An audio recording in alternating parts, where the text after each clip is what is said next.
আচ্ছা শোন, একটা ট্রাফিক হাওলদার ছিল, নো এন্ট্রিতে ডিউটি করছিল, আর ওই নো এন্ট্রিতে একটা ট্যাক্সি চালক ঢুকে গেল, কিন্তু ও ওকে আটকালো না। হ্যাঁ ভাব ভাব, নো এন্ট্রিতে ট্যাক্সি চালক ঢুকে গেল কিন্তু হাওলদার ওকে আটকালো না। কেন?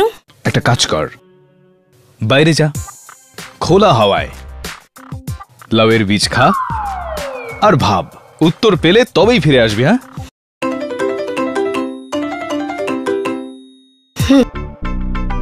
কেডি, তুমি তো আমায় বললেই না নো এন্ট্রিতে এন্ট্রি, আর ট্রাফিক হাওলদারটা ট্যাক্সি ড্রাইভারটাকে আটকালোই না। একটা কথা বল বান্টি বাবু, সম্পূর্ণ লাউয়ের বীজটা খেয়ে ফেলার পরেও তুই জবাব পেলি না। তো শোন, ট্যাক্সি ড্রাইভার ট্যাক্সি করে না, পায়ে হেঁটে ঢুকেছিল no এন্ট্রিতে। Am I right? Or am I right? He's right.